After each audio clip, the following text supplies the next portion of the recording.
Okay, so um, what we're doing is a little bit of a throwback to kind of paper one.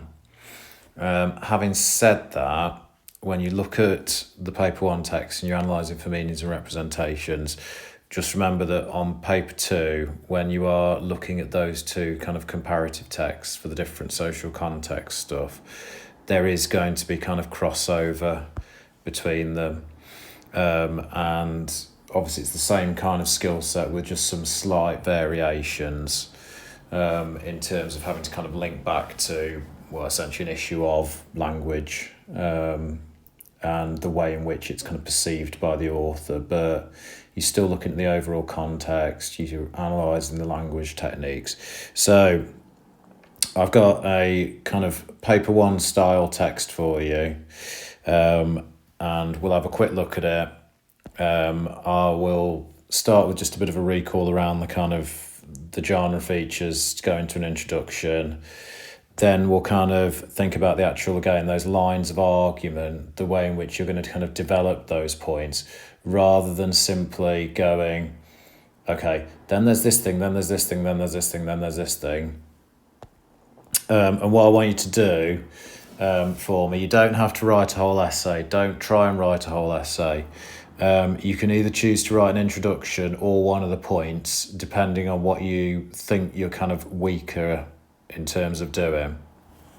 So you're going to start off with Agasmi. Before anything else, you obviously need to kind of read the text.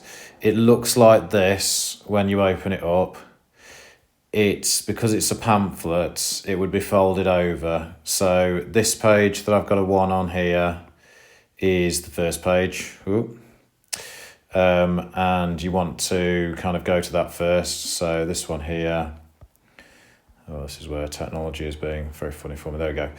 Number 1. Then it goes down to number 2. So this would be the first inside page. Then it reads across inside, and then this would be the back page.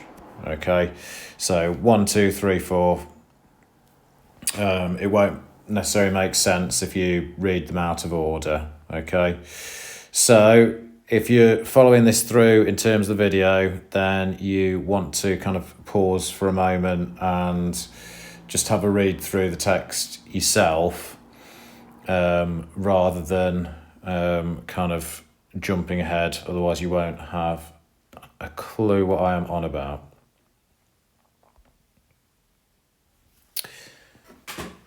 Right, okay, so you're looking at this text, you're trying to think about an introduction. That's the first thing you want to do in those meanings and representations questions, because yes, you're talking about the techniques that the writers are using, how they're creating meanings and representations, but you are getting quite a lot of marks for the context, why they're doing what they're doing, what they're kind of seeking to do. Now, remember, Agasmi is just an acronym. It's not supposed to be that you just follow it through in a list-like format. It's there to help you remember the overall approach. So, in terms of genre, you've got a leaflet here that would be reproduced in kind of various different formats, spread through word of mouth, on the internet, in person. It kind of actually invites that kind of sharing to it. Your audience for this, again, you're trying to think about it in kind of specific terms. So as you're reading through, hopefully you kind of pick up on the fact you are targeting people who are maybe kind of aware of Scientology as a religion, but that are not necessarily fully versed in what the actual kind of beliefs in and are and around it. And it serves to kind of warn them away from it. So you're actually crossing over as you talk about those things into the subject stuff. It's about Scientology, it's about the actual realities of the belief system.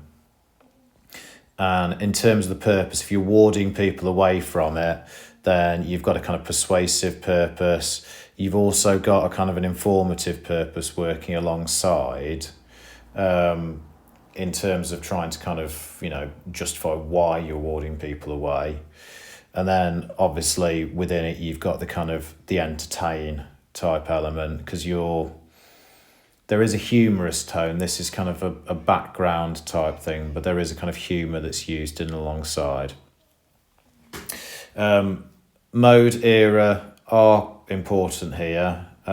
You've got kind of changes in mode as it kind of progresses through. So it's opening a kind of discourse with the reader. It directly addresses them. So there are kind of aspects of a more kind of spoken tone, and it then crosses over into obviously a kind of written format for kind of ease of distribution. So you've got that, and certain bits of it are less spoken. You've got the kind of storytelling aspect of it initially. When the text was written, well, it's a more modern text, reflective of a kind of internet culture in which people can use that to kind of challenge kind of prevailing orthodoxies, essentially. So I think that modern internet era bit is important. So you go through, you're trying to identify your Gasme features, you're trying to kind of make a brief note in and around them. Then as you're turning this into an introduction, you'd say you're not just following it through kind of step by step. There'll be crossover between. So if I just take a quick kind of example, then if you're talking about the mode and you're talking about that kind of more storytelling aspect of it with the kind of deliberate absurdity, which we'll start with in a second, then you'll link into the kind of entertain bit. You might also be opening up bits of the subject as you kind of open that overall context up.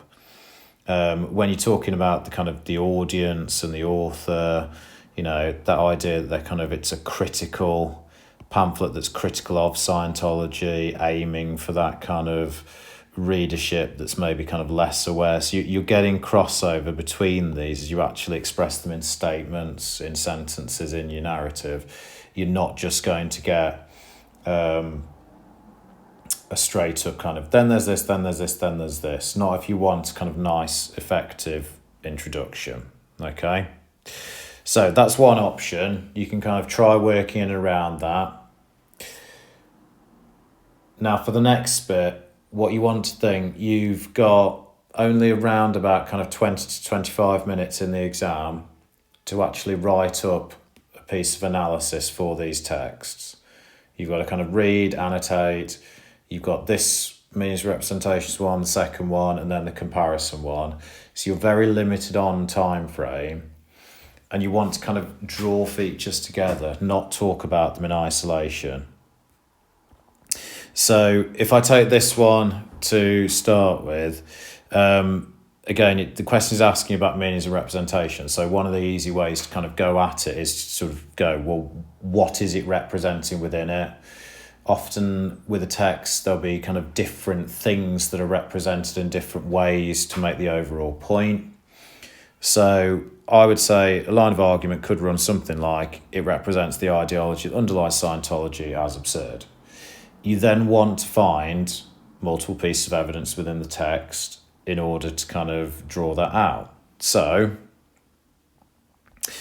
again, I would recommend at this stage you have a quick kind of pause.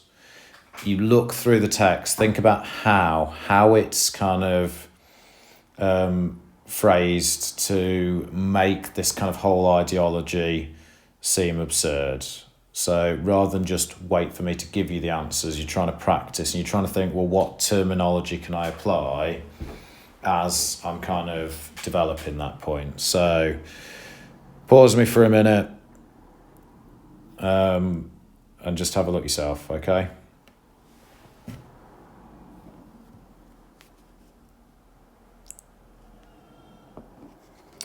Okay, so if I was developing this as a point, there are various bits that I would want to pull out, and you're trying to aim for kind of a range of different terminology. So you might talk about the way in which, it's making this whole thing seem absurd by painting it as kind of a weird, childlike fairy tale. So you might talk about the opening interrogatives up here, the way in which they kind of address the reader, suggest that they're almost, or sort of position them as kind of a child settling down for a story. Are you sitting comfortably? So you might talk about the kind of the verb phrase within that, how it positions them as a child. You might talk about the kind of adjective here. It's a wild story. You might talk about the kind of deliberate mirroring of the kind of fairy tale start, once upon a time. And if you think about the overall syntax of this story, not all of these sentences, but a lot of them are either kind of simple or they're compound sentences. And it gives it, again, that more childlike feel as you're reading through. So you might comment on, again, you won't pick out every example. Zeno had a problem, simple sentence. He wanted to get rid of the excess population, so he formulated a plan. A compound sentence where it makes it deliberately kind of simplistic.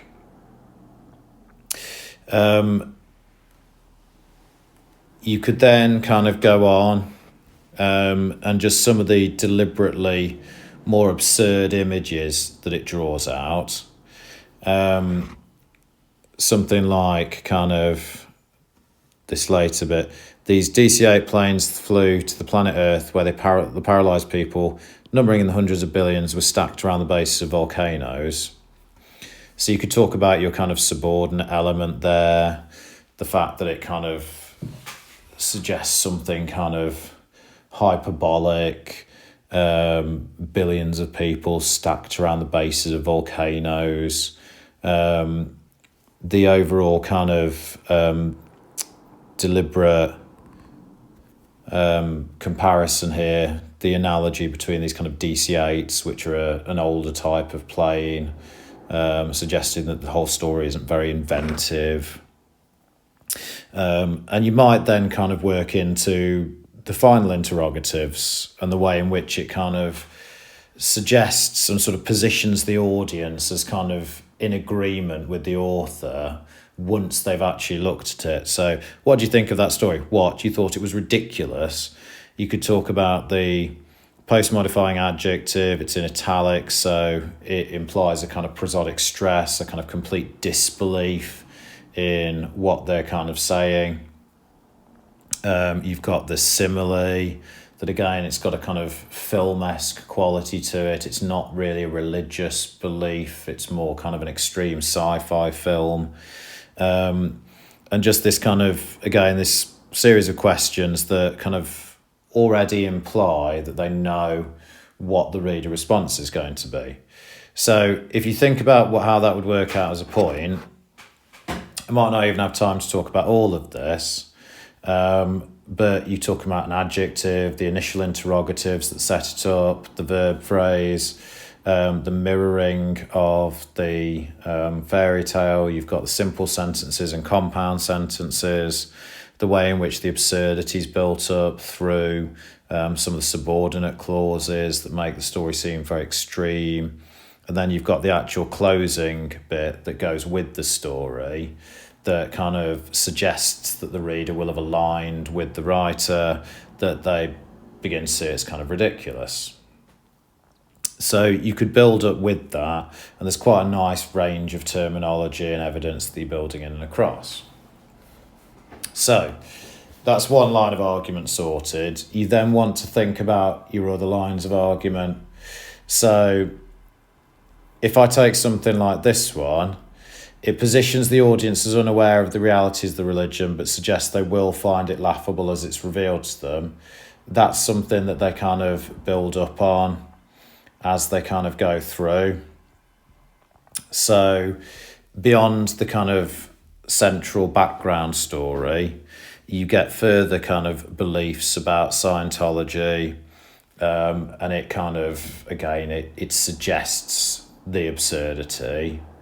And you could pick up various bits from across it. I'm not going to go through everything here with you, by the way. I'll do one more line of argument, and then you can choose from all of them.